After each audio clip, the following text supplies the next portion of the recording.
muy estimado Javier Sicilia, muy estimadas y muy estimados familiares y deudos de las víctimas de la violencia en el país, muy estimados testigos sociales, muy distinguidos invitados, señoras y señores. Antes que nada, agradezco enormemente la oportunidad de dialogar y de dialogar con franqueza sobre preocupaciones que nos son comunes. Tenemos diferencias, por supuesto, pero es importante ponerlas en claro y buscar las coincidencias que pienso son más. Y comienzo por decir que yo coincido totalmente con los propósitos últimos que dan nombre a esta organización. Es decir, yo también quiero para México un México con paz, con justicia y con dignidad. Y a mí también me entristecen las pérdidas de vidas de miles y miles de mexicanos, especialmente de jóvenes. Y coincido, no es cuestión de número. El énfasis en las estadísticas no releva la importancia de cada una de las vidas, ni una sola de las muchas víctimas que ha habido. Me entristece la vida cegada tan tempranamente de cientos de jóvenes inocentes como Juan Francisco, su hijo. Me duelen las vidas de sus compañeros y de sus amigos. Y me duelen también profundamente las vidas de los más de 1000 policías municipales asesinados. Me entristecen los huérfanos de los 263 militares y de los 409 policías federales o ministeriales federales muertos en cumplimiento del deber, protegiendo la vida de los demás mexicanos, algunos de ellos muertos en enfrentamiento, pero otros, la mayoría, asesinados cobardemente. Me pesa la vida, desde la vida de Gerardo, un policía asesinado al lado de su patrulla el 11 de enero de 2007, hasta la vida de Raúl, un marino ayer fallecido en un enfrentamiento con los Zetas en Zacatecas. Me pesan también las miles de víctimas de una violencia homicida y suicida de las bandas criminales. Los muchachos que han sido reclutados apenas en su adolescencia. Los jóvenes sin esperanza que han encontrado la muerte sin saber a ciencia cierta por qué. Los que conocieron una AK-47 o la muerte misma antes que un amigo sincero. Todas esas víctimas me duelen y me pesan. Y me duelen más especialmente las víctimas inocentes. Mis paisanos secuestrados en Acapulco y enterrados, o los jóvenes que levantaron en Colima y no han aparecido, los que han fallecido en un tiroteo. Me duelen los migrantes que encontraron la muerte en el camino, levantados por policías y asesinados por criminales. Me duelen sus sueños que murieron con ellos.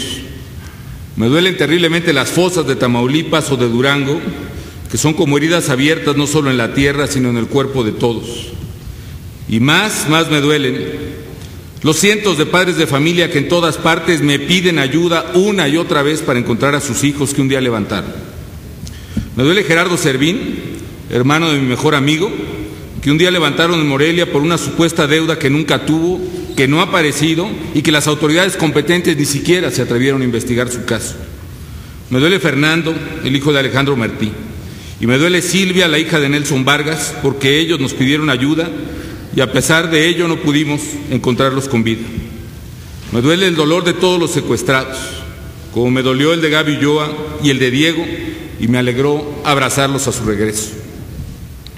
Me duele Delmiro Cavazos y todos los alcaldes a los que les han arrancado la vida a esos asesinos. Me duele la orfandad de sus hijos. Me duele Maribel, mi amiga, la secretaria del Cabildo de Uruapan, a quien se llevaron hace 2 años, probablemente por complicidad de sus propios compañeros, y que no ha aparecido. Como padre de familia, como mexicano y como presidente de la República, me duele profundamente este dolor de México.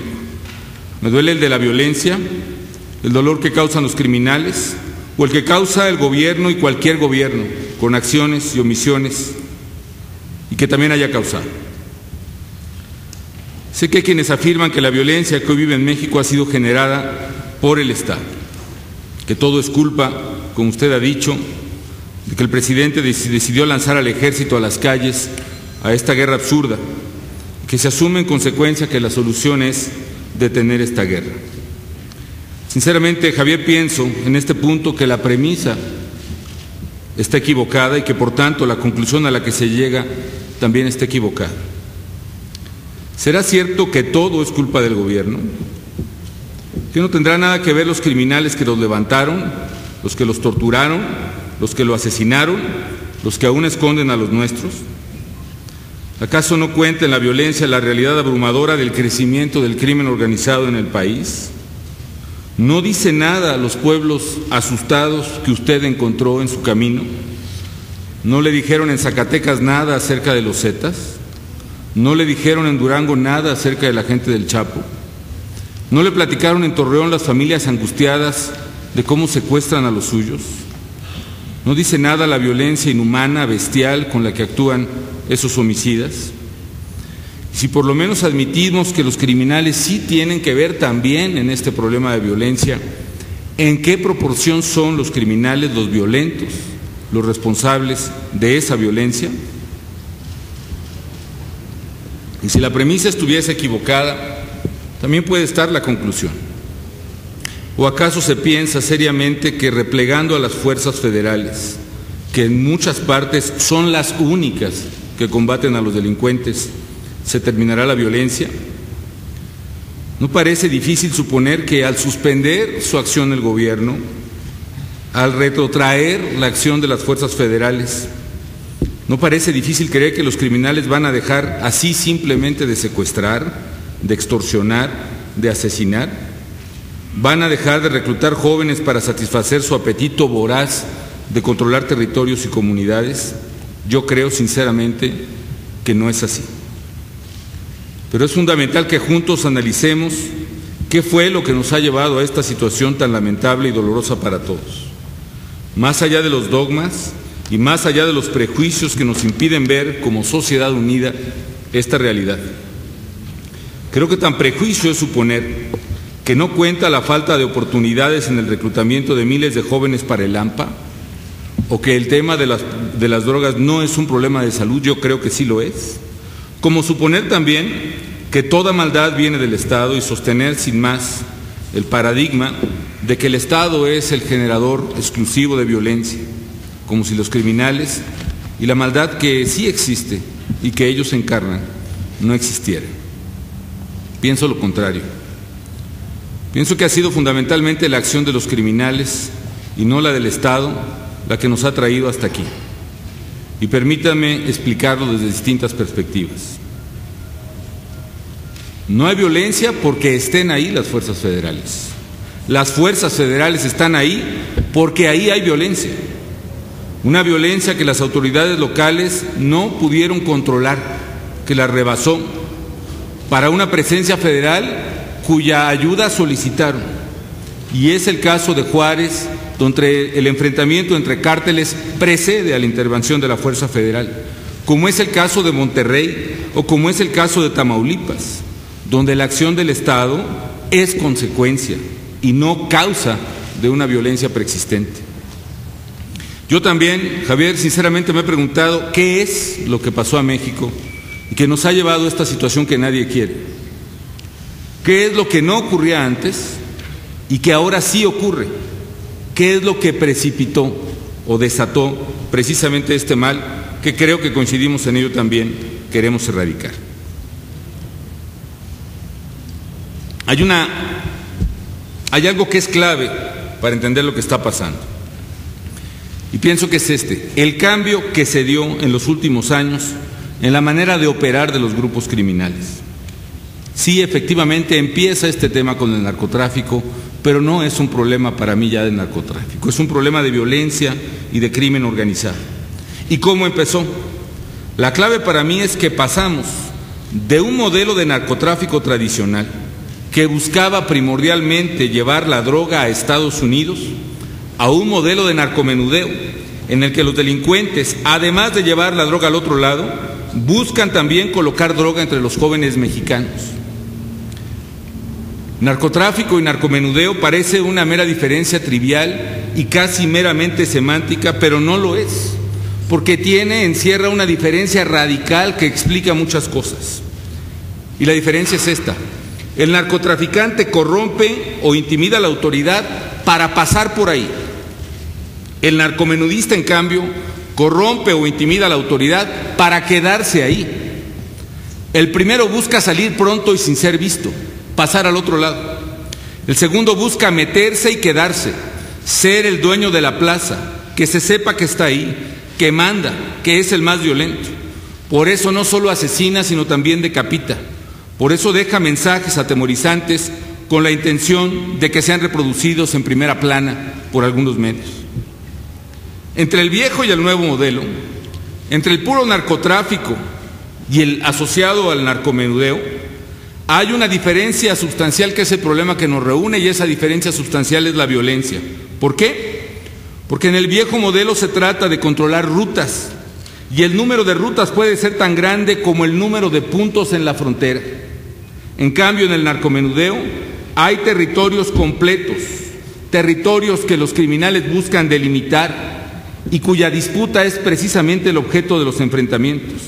La disputa es territorial, es cuerpo a cuerpo, es para controlar ciudadanos y pueblos. Es una disputa violenta de cárteles contra cárteles, lo que genera fundamentalmente y lo que inicia la escalada de violencia.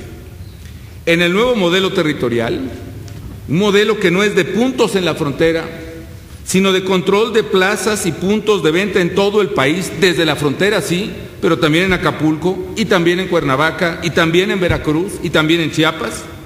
Hay otra cosa peor. El crimen, al controlar un territorio, se adueña de esa comunidad, desplaza a la autoridad, la corrompe o la mata, y entonces secuestra, extorsiona, asalta, viola impunemente. ¿Por qué? Porque la autoridad o ya no existe o está a su servicio. Y ahí es donde yo coincido efectivamente en la responsabilidad del Estado, que abdica de su deber esencial precisamente de defender a los ciudadanos. Ellos quieren ser ahora la autoridad. Por eso sustituyen a las leyes de los congresos por sus propias leyes. Por eso sustituyen a la fuerza pública por sus propias fuerzas. Y por eso sustituyen la recaudación de impuestos por sus propias cuotas. Y eso es exactamente, Javier, lo que tenemos que impedir. ¿Y fue repentino el crecimiento del poder de estas organizaciones? Evidentemente que no. Por supuesto que no. Fueron acumulando un poder soterrado durante años o quizá durante décadas.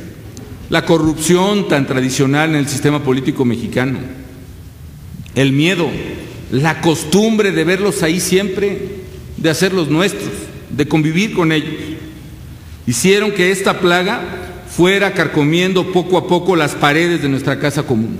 Y un día esa pared se cayó. Eso es exactamente lo que ocurrió. El surgimiento de los choques entre bandas como cortocircuitos que electrizan al país, hacen precisamente que esas paredes se derrumben. Y fue una fuerza acumulada de corruptelas, de miedos, de intereses, hasta que un día estalló como la energía acumulada bajo un volcán que un día entra en erupción. Así veo yo lo que ha pasado con nuestro medio. Y pienso que es nuestra obligación reconstruir la pared, reforzar los cimientos, reconstruir las partes de nuestra casa común que ha sido dañada por el crimen, por la corrupción y por la impunidad. Es a ese llamado al que ha atendido la presencia de las fuerzas federales. El Estado ha acudido en auxilio de la población y de las autoridades locales. Y contra lo que se ha dicho de que fue irresponsable actuar, pienso sinceramente que lo verdaderamente irresponsable hubiera sido no actuar. Sí, efectivamente, el Estado tiene una responsabilidad y tiene razón.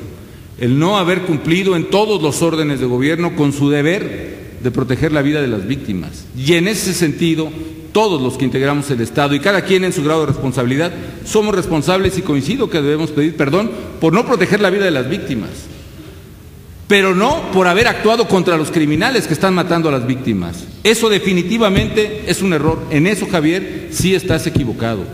Sí es de pedir perdón por la gente que murió a manos de los criminales, por no haber actuado contra esos criminales. Pero si de algo en todo caso me arrepiento en eso, no es de haber enviado fuerzas federales a combatir a criminales que nadie combatía porque les tenía miedo o porque estaba comprado por ellos. De lo que en todo caso me arrepiento es no haberlos mandados antes, es no haber tenido un operativo justo en Cuernavaca precisamente que pudo haber atrapado primero a la banda que mató a Francisco. Es precisamente no haber actuado entre todos con más fuerza. Y en ese perdón tenemos que ir todos, los que fuimos omisos en eso, y también quienes se han empeñado en frenar la acción del gobierno cuando actúa contra los criminales. En ese sentido, ¿qué otra cosa hubiera podido hacerse al escuchar el clamor de la gente en todas esas comunidades que piden la presencia de quien pueda defenderlos? ¿Qué hacer con los comerciantes que están extorsionando en La Laguna o en Zaguayo? ¿Qué hacer con las familias de los secuestrados ahorita de Tampico o de Durango o de Michoacán? ¿Qué hacer con los ganaderos que están perdiendo sus ranchos en Coahuila o en Tamaulipas? ¿Qué hacer con las amas de casa que son despojadas de sus autos en Nuevo León? Lo que hay que hacer es actuar y enfrentar a los criminales, y eso es lo que hemos hecho y pienso que debemos hacer. El Estado sí tiene responsabilidad, por supuesto que la tiene, en particular por la complicidad, en particular por la corrupción rampante que se sigue presentando en muchos niveles de gobierno. Pero omitir la responsabilidad fundamental de los criminales me parece un error de grandes dimensiones. Cada hombre es libre y tiene responsabilidad de sus actos, y nadie es bueno ni malo per se, es simplemente responsable de las cosas buenas o de las cosas malas que hace. Y si esto es indebido e infundado desde el análisis de la secuencia histórica de los hechos que comento, si es cierto como lo es que al presentarse la violencia hubo la acción de las fuerzas federales y no al revés, también lo es más desde el análisis de las propias víctimas, a las que coincido, hay que poner en perspectiva y en primer plano. Es más cierto desde los seres humanos de carne y hueso que han sufrido y han fallecido. Los jóvenes de Villas de Salvarcar no perdieron la vida a manos del Estado. Sí, efectivamente, vivieron una sociedad desmantelada en sus autoridades policíacas, corrompidas ellas, pero también fueron delincuentes comunes quienes cegaron sus vidas. Y lo mismo los jóvenes asesinados en los bares de Torreón y los migrantes de San Fernando en Tamaulipas, sí, efectivamente, fueron levantados por policías de ese municipio y luego cruelmente asesinados por un grupo de criminales para quienes la vida simplemente no tiene valor. Ahí el Estado tiene responsabilidad por los policías municipales que los levantaron y por los que no actuaron, pero también estuvo presente el Estado con soldados y con marinos, aunque duela oírlo o decirlo, que han rescatado también a cientos de migrantes que pudieron correr la misma suerte. Rubí Fraire, la hija de Marisela, perdió la vida a manos de un criminal confeso, que a causa de una omisión imperdonable de la autoridad fue liberado. Y ahí, en esos jueces incompetentes, o en una ley absurda, o en las dos cosas, está la responsabilidad del Estado y las fundadas sospechas de que esa omisión llevó a la muerte a la propia Marisela Escobedo. Pero también está la responsabilidad de los criminales que asesinaron a la hija y del mismo que probablemente asesinó a la madre.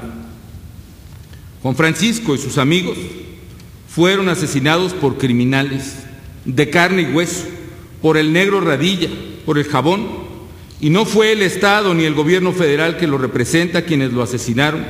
Al contrario, fueron fuerzas federales las que atraparon uno a esos asesinos. Y ante esa violencia, el Estado no puede permanecer indiferente. Y lo que procede es que el Estado actúe y no que se repliegue. Porque los mexicanos no podemos permanecer inmóviles, pasivos, indolentes, callados. Quizá hubiera sido más cómodo para mí, sí, seguir el ritmo de las cosas como iban, no actuar, pretender ignorar la realidad.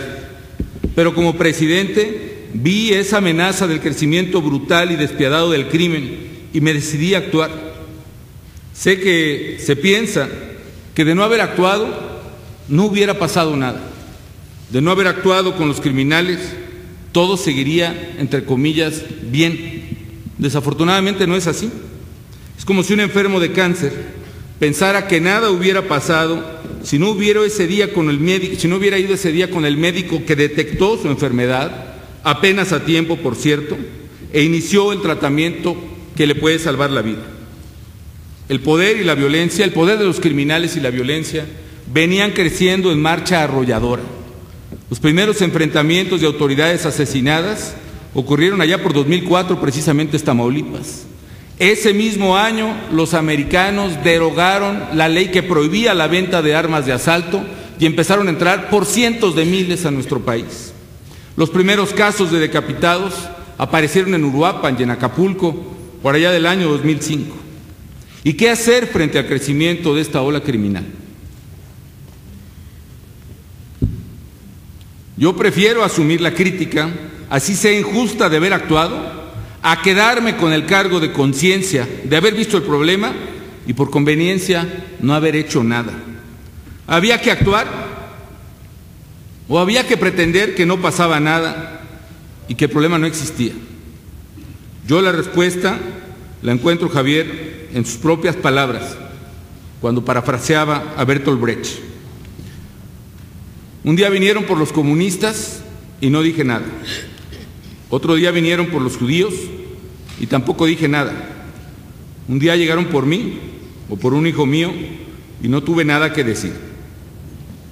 Señor Sicilia, yo me uno a ese clamor.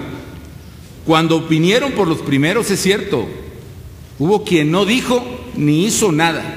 Yo diría muchos que no dijeron y muchos que no hicieron nada. Pero en cuanto estuve en mis manos, actué. Con aciertos y con errores, pero actué. Y no se trata, por cierto, de una lucha contra las drogas en sí misma, y menos una guerra como se ha insistido en verbalizar.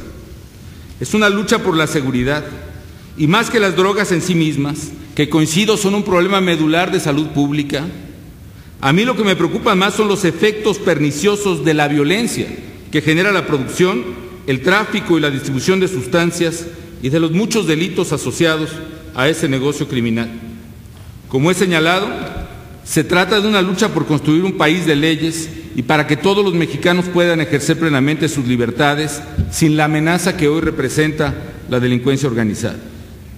Y mientras sea presidente, estaré siempre dispuesto a revisar esa estrategia, siempre dispuesto a rectificar errores y a corregir alternativas.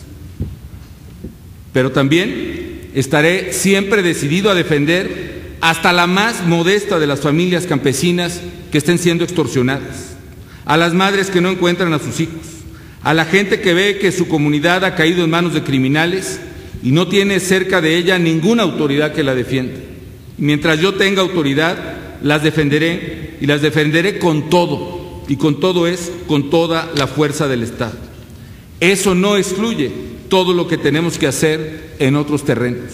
La estrategia que hemos llevado tiene 3 componentes: enfrentar y someter a los criminales; 2, reconstruir las instituciones carcomidas, particularmente las policiales y ministeriales del país; y 3, la más importante, es reconstruir, y en eso también coincido con ustedes, el tejido social. Un tejido social también carcomido y que solo puede ser reconstruido con base a oportunidades para los jóvenes. Y también, con certeza de conciencia, puedo decirle que también ahí hemos actuado. Nunca en 4 años en la vida del país se habían construido 91 nuevas universidades, nunca más de 800 bachilleratos, nunca más de 1000 clínicas y hospitales nuevas. Y sé que eso es insuficiente para un país donde la mitad de su población tiene 26 años o menos. He leído con atención el documento Por un México en Paz, con Justicia y Dignidad. Tengo reflexiones puntuales, tanto del documento como de las notas que alcancé a tomar de sus expresiones en este momento. Reitero lo que he dicho: sí es de pedir perdón por las víctimas que murieron y que no pudimos defender, pero no es procedente por haber actuado contra los criminales que están causando esas muertes. Y en ese sentido todos tenemos una responsabilidad y un compromiso. Segundo, también comparto plenamente el esclarecimiento preciso de los casos. En posterior intervención, porque es evidente que he abusado de mi tiempo, vamos a abordar más a detalle esos puntos. Hemos establecido protocolos para que toda persona que muera se tenga un seguimiento claro y perfecto, porque sabemos que atrás de ella hay un hombre, hay una familia, hay una vida. Y por eso necesitamos rescatar toda esa memoria y estoy dispuesto a avanzar en algún mecanismo que haga que la sociedad civil participe en esa memoria o en esa reconstrucción de las víctimas.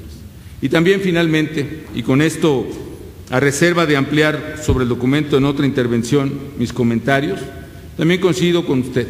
Estoy de acuerdo en que hay que detener esta violencia, pero hay que detenerla sin que eso implique claudicar y dejar el país y a sus comunidades más indefensas y más pobres en manos de criminales. Hay que terminar esa violencia sin caer precisamente, como muchos ya lo han hecho en el país, por miedo o por corrupción, en la indolencia y en la franca complicidad. Francamente no es para mí eso. Le agradezco a usted, sinceramente, el liderazgo que ha tenido y a todo el movimiento por una paz, por justicia, por un México en paz con justicia y dignidad, y estoy atento desde luego a las expresiones de las víctimas que han sido convocadas. Muchísimas gracias.